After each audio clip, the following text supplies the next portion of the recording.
Factory থেকে ময়লার গাড়ি বাহির করতে গেলে শহীদের লোকজন দেশীয় অস্ত্র, চাইনিজ কুড়ালু, দা, আগ্নেয়াস্ত্র সহ বাধা প্রদান করে।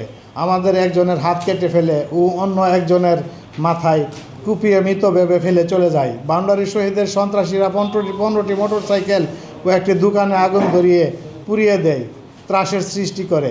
এরপরও পুনরায় অস্ত্র নিয়ে আক্রমণ করতে আসার সময় যৌথ বাহিনী অস্ত্রশস্ত্র সহ 9 জনকে থানায় সুপর্দ করে, যাহা বিভিন্ন জাতীয় পত্রিকা ও টেলিভিশনে প্রচার হয়েছে এবং থানায় মামলাও হয়েছে। গত 12ই ডিসেম্বর 2024 ফ্যাক্টরি থেকে ময়লার গাড়ি বাহির করার পর সন্ত্রাসী বাহিনীদের দিয়ে তাহারা ছিনিয়ে নিয়েছে। আপনারা চাইলে সেই ভিডিও ফুটেজও দিতে পারবো। মূলত সাইফুল ইসলামকে এই ব্যবসা থেকে হঠাৎ গত 21শে মার্চ তোফাজ্জল হোসেন হত্যাকাণ্ডের একটি ঘটনায় একটি মামলা করেন ওয়ার্ড যুবদল নেতা শরীফ, যে কিনা বাউন্ডারি শহীদ ও মুর্শেদ আলমের গ্রুপের ক্যাডার। ওই সাজানো মামলাতে দেখতে পেলাম যে সাইফুল ইসলামের নামও রয়েছে। এর আগেও একাধিক ব্যক্তিবাদী হয়ে একাধিক মামলা করেছে এই তোফাজ্জল হত্যার বিষয়ে, যাহার একটিতেও সাইফুল ইসলামের নাম ছিল না।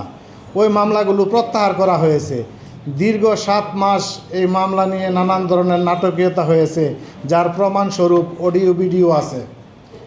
আমি জাতীয়তাবাদী আদর্শের কর্মী, শুধুমাত্র ব্যক্তি স্বার্থ ও ব্যবসায়িক কারণে আমার জীবন সংকটাপন্ন হয়ে পড়েছে। এমত অবস্থায় আমি আপনাদের মাধ্যমে জাতীয়তাবাদী দলের নীতি নির্ধারক ও দলের ভারপ্রাপ্ত চেয়ারম্যান মহোদয়ের নিকট আকুল প্রার্থনা, চাঁদাবাজ ও আধিপত্যের মহানায়ক বাউন্ডারি শহীদ ও মুর্শেদ আলমের রোশানল থেকে যেন সাধারণ কর্মীরা রেহাই পায় ও শহীদ তোফাজ্জল হোসেনের হত্যাকারী প্রকৃত আসামির বিচার হয়।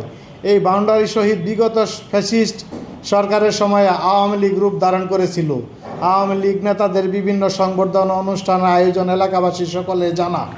ক্ষমতার পালাবদলের সঙ্গে সঙ্গে নিজের খোলস পাল্টে আবার বিএনপিতে ভিড়েছে, আর বিএনপিতে ভিড়েই ত্যাগী নেতাকর্মীদের হয়রানির করার পথ বেছে নিয়েছে। জনশ্রুতি রয়েছে মামলাকে দুর্বল করতেই এই আন্দোলনের সক্রিয় কর্মীকে আসামি করা হয়েছে, মূলত আওয়ামী দূষরদের বাঁচাতে। শুধু আমার ভাই নয়, ইতিমধ্যেই আরও ত্যাগী নেতাকর্মীদেরকে শায়েস্তা করার নানান কূটকৌশল নিয়েছেন তিনি। আপনাদের কাছে আমার আকুল আবেদন, দয়া করে আমার জীবন বাঁচান। আপনাদের সহযোগিতা ছাড়া আমার এলাকায় ফেরার সুযোগ নেই। আমি আইন শৃঙ্খলা রক্ষাকারী বাহিনীর কাছে জীবনের নিরাপত্তা চাই।